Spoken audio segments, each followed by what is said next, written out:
Salut à tous, j'espère que vous allez bien. On se retrouve, ça fait un petit moment qu'on s'est pas vu. Sauf s'il y a la vidéo panneau solaire, mais c'est vrai qu'on est moins régulier en ce moment. Mais là, ouais, on va attaquer quelque chose de un peu déco. Parce qu'il faut qu'on vous montre, on a acheté un truc assez cool il y a pas longtemps. Une bonne quantité de béton cellulaire courbé. Donc on a ça qui traîne dans le garage depuis un moment. On peut le dire, le projet était plutôt au niveau de la cuisine.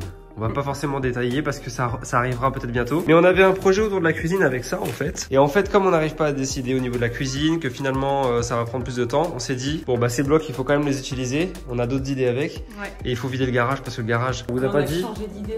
On a changé. C'est-à-dire que ça ne va plus être un couloir d'entrée et un garage séparé, ça va être autre chose. Vous verrez quand on passera au garage, mais ça s'annonce super cool. Mais encore une fois, on a peut-être bien fait d'attendre. C'est pour ça que c'est bien aussi que les travaux durent un petit peu. Mais ce qui est bien, c'est qu'avec Emilien, à chaque fois, on se prend pas la tête, hein. Franchement, on a toujours plus ou moins. Quoi? Non, mais... On est toujours d'accord sur les idées. On est d'accord. Après, on se prend la tête comme tous les couples, je vous rassure. Ouais, ça c'est sûr. Ça c'est normal. Bref, aujourd'hui, on a enfin trouvé quelque chose à faire avec ces courbes et ça va se passer dans l'espace verrière. Donc ici, c'est ce couloir un peu là en L d'entrée, on l'appelle l'espace verrière. Aujourd'hui, il y a une table ronde. Elle sert pas beaucoup, c'est vrai, peut-être pendant les shootings photos, etc. Mais on veut beaucoup plus mettre en valeur ce coin qui est un petit peu, pour nous, un peu tristoun. En fait, c'est vrai qu'on a uniquement mis une table et on l'a jamais terminé. D'ailleurs, les finitions ne sont pas faites, mais vous nous connaissez. En fait, on avait ce blocage avec ce gros cube vide. On n'aime pas les arêtes puisqu'on aime que tout soit arrondi à la maison. Donc, on a trouvé une idée avec ces fameux blocs de béton cellulaire. On va arrondir les angles comme à chaque fois. On fait tout pour arrondir les angles, pour que tout se passe bien. Donc, on a réfléchi, ça fait 1 heure qu'on réfléchit avec ces trucs. On les pose dans tous les sens. Comment on peut mettre en valeur le coin? On s'est dit, est-ce qu'on arrondirait pas ici? Ensuite, on a été de l'autre côté. Et de l'autre côté, on a trouvé un truc assez cool. Pareil, on voulait arrondir là, après là-bas. Bref, on a retourné les blocs dans tous les sens jusqu'à se mettre d'accord. En fait, l'idée, c'est de reprendre la courbe des escaliers que l'on avait dessinée au sol.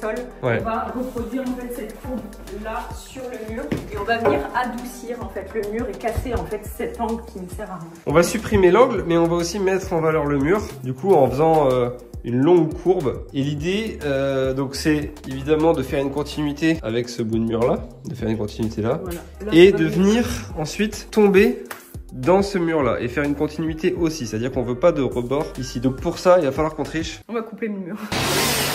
On va couper le mur, c'est ça qu'on s'est dit. Finalement, ici, on va couper tout droit le placo et l'enlever ici. Ça va nous permettre de venir et épouser ici le placo. Ouais, après, on viendra réenduire ce mur-là avec la courbe et on fera notre astuce peinture bicarbonate pour avoir toujours cet effet un peu matière. Et ce qu'il y a de bien, c'est que ça va englober en fait cet espace table ronde. Le fait d'avoir un arrondi, ça va vraiment apporter quelque chose de plus cosy. Ce qu'on va faire, moi, je vais découper le mur tout droit. Moi, je vais ramener et toi, tu vas ramener les blocs.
J'ai même pas eu le temps de cligner des yeux que tu as fini notre magnifique mur.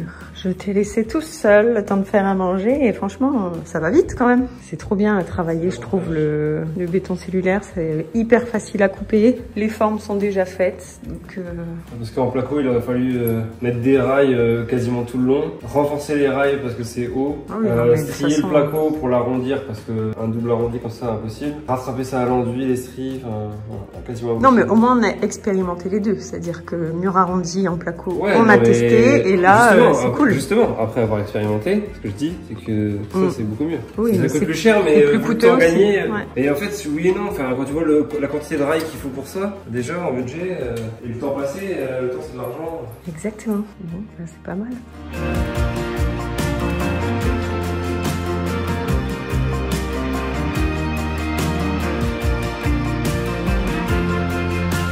Bon, bah écoutez les petits potes, on est le lendemain, ça a séché, je suis plutôt content du résultat, ça rend vraiment bien. Donc là les prochaines étapes, ça va être de poncer déjà un peu tout l'excédent de colle, les gros trucs là, faire partir tout ça, pour que ce soit à peu près lisse, à peu près propre, et puis ensuite on pourra enduire. Donc là en fait, lors de la pose, on a bien fait attention à disposer les blocs de béton cellulaire à 1 ou 2 mm on va dire, derrière ce mur là, pour qu'on ait la place pour venir enduire. Et pareil ici.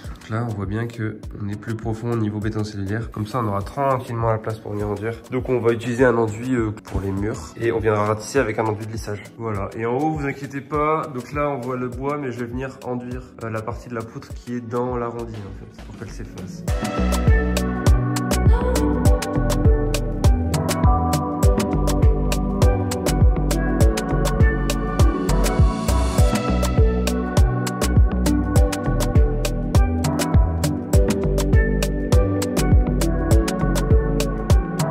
Bon, bah écoutez, j'ai commencé du coup la première passe d'enduit. Alors vous devez vous demander pourquoi l'enduit est vert. C'est parce que c'est un enduit pour plaque de plâtre hydro en fait, pour les pièces humides. Et en fait, comme il me restait un seau, je savais pas quoi en faire, et ben autant l'utiliser plutôt qu'aller racheter un autre enduit. Donc là, je fais une première passe. Évidemment, sur les arrondis, c'est pas ce qu'il y a de plus facile à enduire. Mais l'idée, c'est que je viens de suivre la courbe avec la spatule. Je prends tout de suite une spatule assez large pour pouvoir faire une courbe bien, parce que si on prend qu'une petite spatule, ça va faire n'importe quoi. Donc voilà, je fais une sorte de... je ratisse complètement, hein, je recouvre entièrement l'arrondi. Ça suffira pas à la première passe, il y aura peut-être même 3 passes, hein, parce que les arrondis, je vous dis, c'est pas évident.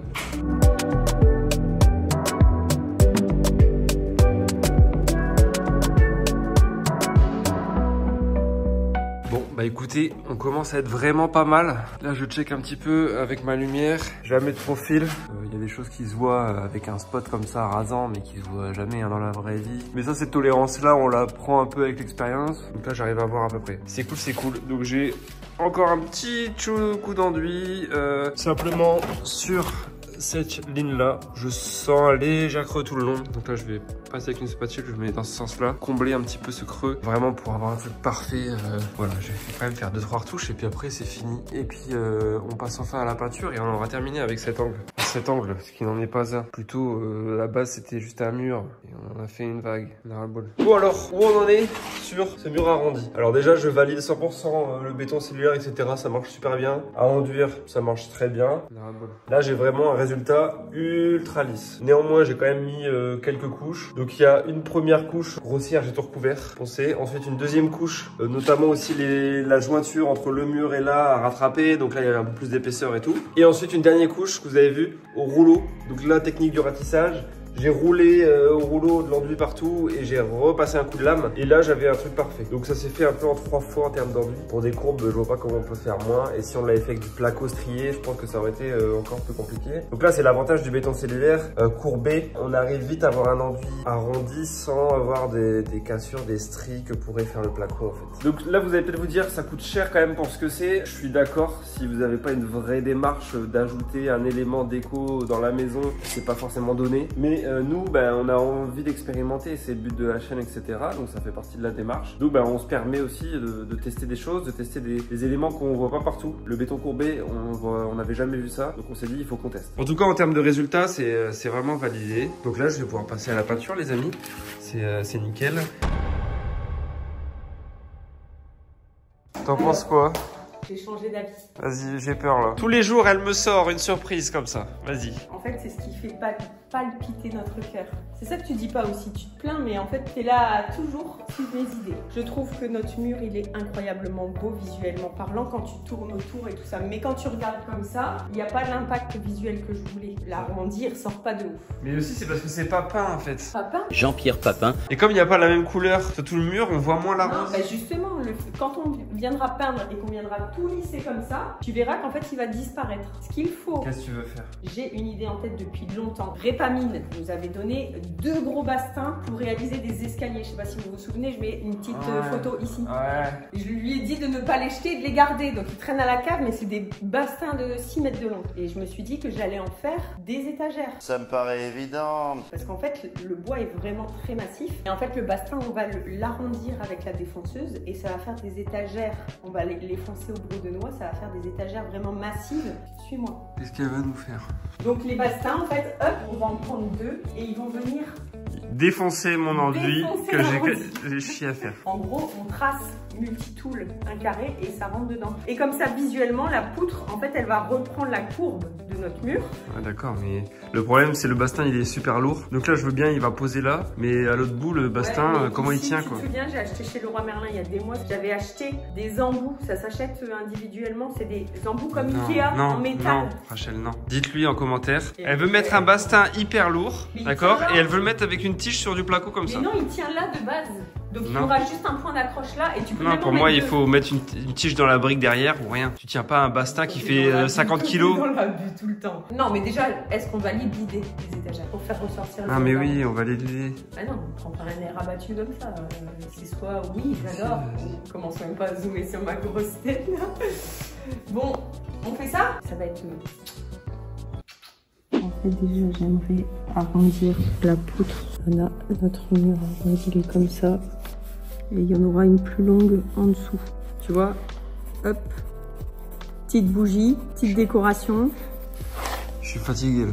Ah bon, pour 2 bastins? Ça me fatigue de voir. On a construit une usine, je te sors une idée avec 2 bastins, t'es fatigué. J'arrive plus, c'est fini. Plus. Faut arrêter alors, on arrête. Plus, On arrête la chaîne YouTube, on va passer à autre chose. Non, on peut faire sur YouTube. Tu veux quoi? On fait des trucs pas fatigants. C'est juste un mec lent, c'est tout, tu vois. C'est vrai que ça met tout en valeur, quoi. Enfin, puis surtout que ça permet de mettre de la déco, enfin, d'en remplir un peu. Bah, c'est surtout que C'est ouais, vide, c'est en vide. fait c'est vide. C'est vide Cette là-bas. pièce est vide. On sent qu'on n'y habite pas, du coup c'est vide. Allez, on y va.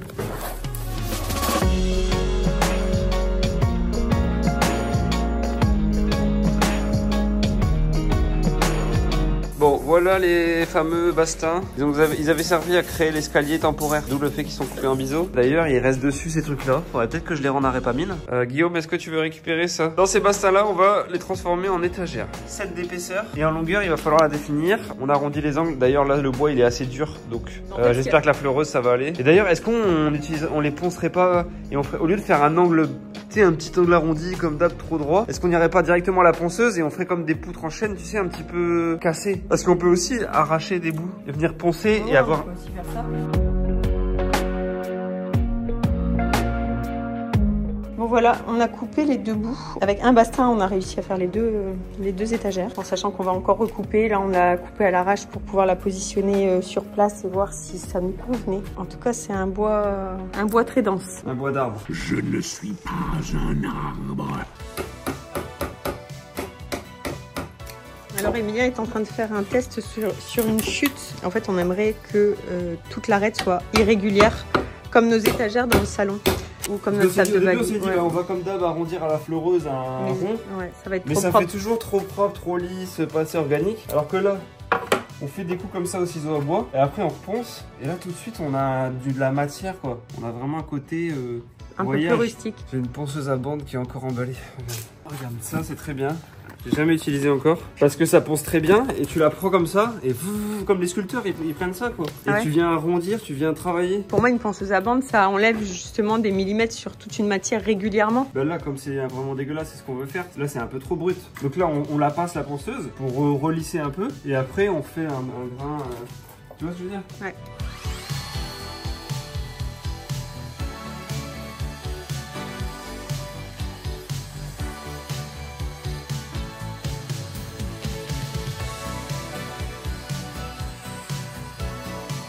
Trop bien. C'est hyper joli. Hein. Trop bien. Ouais. Ok, ça marche trop bien et encore j'ai pas mis à fond. Dites-nous en commentaire ce que vous préférez, soit cette finition-là ou soit cette finition-là avec l'arête un peu plus arrondie. Mais en tout cas, nous on va tester ça du coup parce que c'est vrai qu'en voyant ça maintenant, on trouve que ça fait vraiment trop propre. Pour avoir le même arrondi plus ou moins sur les deux étagères, en fait je vais utiliser un saladier tout simplement pour avoir le même arrondi ici et après on viendra couper à la scie sabre ou à la scie sauteuse et on défoncera en fait toute l'arête ici sur le côté. There's no ceiling when you are near me. What's the waiting? Baby, believe me. A chance of you is what they get. There's no limit when you are near me. Sending you my love and all my good vibes. Sending all I got. So tell me you feeling all my love and how it feels right. Bon bah c'est vraiment bien. Ça n'a rien à voir avec le début. Donc, au début c'était comme ça. Et là on a un truc bien plus brut, plus stylé et unique pour le coup. Tu t'es découvert une passion, je pense. J'aime bien sculpter. Peut-être artiste finalement. Un artiste dans la... Donc voilà, donc là on a fait le dessus, le dessous. Bah franchement c'est quasiment bon quoi. Et puis à la ponceuse on va faire le plat. Comme ça on est sûr de pas avoir de différence avec la broue de noix et tout. Mais c'est vraiment bien. Alors avant de terminer, je vais quand même vous montrer les différentes étapes. Donc là, Emilien est venu vraiment défoncer le bois avec différents outils. Le couteau à bois, le marteau. Voilà, il a bien creusé le bois. Et moi maintenant je suis en train de tout lisser pour avoir vraiment un rendu nickel. Donc j'utilise deux machines, la ponceuse à bande et la ponceuse circulaire pour la finition. Donc en fait avec la ponceuse à bande, je vais vraiment venir récupérer ici le bois et ensuite je vais lisser les vagues avec la ponceuse circulaire. What do you want from me? What do you want from me? Yeah, yeah, yeah. Can someone set me free? What do you want? What do you want?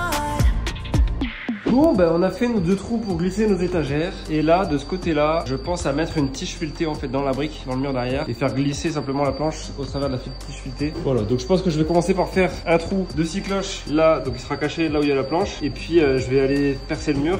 Et je viendrai glisser une tige avec du chimique. Et on fera un trou dans la planche pour venir l'enfiler. Je vois que ça en vrai. Si vous avez d'autres idées, n'hésitez pas, la section commentaires et faites pour ça. Y'a pas de forêt, y'a pas de forêt, y'a pas de forêt, y'a pas de forêt. Y'a pas de forêt, il me faut un forêt, on va chercher un forêt. Et voilà, j'ai un forêt. J'espère juste qu'il n'y a pas un rail, sinon je suis comme un con. Évidemment, il y a un rail, donc je suis comme un con. C'est pas grave. Voilà, donc là on a percé. On n'a pas percé sur YouTube, mais on a percé dans le placo.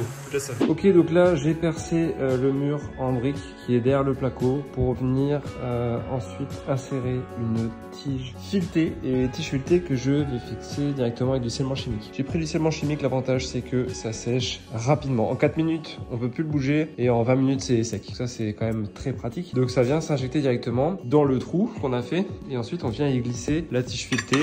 Et avec le filetage, ça va bien se gripper dans le scellement chimique. Donc là, on va simplement aller en foutre au fond et glisser la cheville. Et je vais venir la placer bien dans ma petite.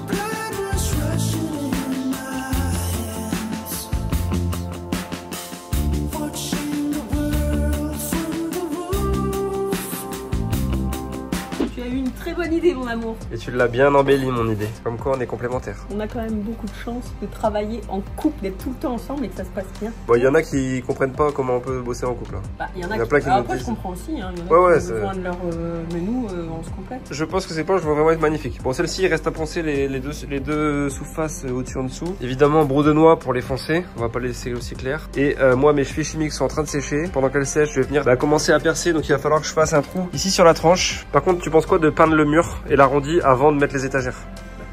Pour être à l'aise.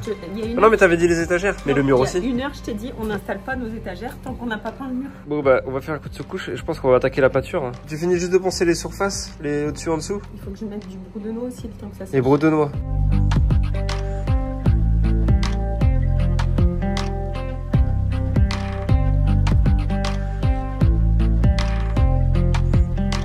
Bon maintenant petit coup de sous-couche sur l'arrondi pour avoir un support ok pour la peinture. C'est important, donc on le fait Allez, on fait l'effort. Personne n'aime la sous-couche. Tout le monde déteste. On a l'impression que ça sert à rien. C'est relou. On comprend pas pourquoi on doit le faire. De toute façon, ça change rien. Mais si, ça change quelque chose, les amis. Ça change tout. Pourquoi on ferait de la sous-couche si on n'avait pas besoin? À part pour vider vos portefeuilles. Merde, je l'ai dit. Bon, en tout cas, c'est de niveau au poil de cul. Ça reprend bien l'arrondi ici. On présente la deuxième parce qu'on n'a jamais vu avec les 2 étagères. Et là, il faut que je fasse des rafistolages autour. Ouais, ça c'est des détails. De toute façon, il faut qu'on peigne le mur. Et là, tu vois, je suis content parce que tu vois un truc épais comme ça, tout de suite, ça fait pas un truc qu'on voit partout. Tu fais l'effort, tu prends des gros trucs, c'est lourd, c'est chiant à faire. Mais à la fin, bah, t'as pas le truc Ikea, quoi, tu vois. En tout cas, bébé, je dois t'avouer quelque chose. Tu as une bouche de niveau. Et un nez aussi de niveau. Est-ce qu'il y a Robert de niveau? Oh putain, ça y est, c'est blague à la con. Allez, c'est le grand moment. Alors ce matin, nous allons passer à la peinture. Hier soir, Emilien a fait ses petites retouches d'enduit autour des étagères. Quand on a cassé le béton cellulaire, ça s'est un peu effrité. Et moi, j'ai retrouvé en fait le pot de peinture que l'on a utilisé pour ce mur-là de mémoire. C'est l'In Clair de chez Ripollin. C'est un mélange qu'on a fait en machine chez Leroy Merlin. Et je vais à nouveau mettre le bicarbonate dedans pour avoir un effet texturé comme on avait sur ce mur-là. Je vais reprendre du coup tout le mur. Je vais repeindre ici, repeindre la courbe. Et ici, on va reboucher le trou et puis je vais repeindre aussi la niche.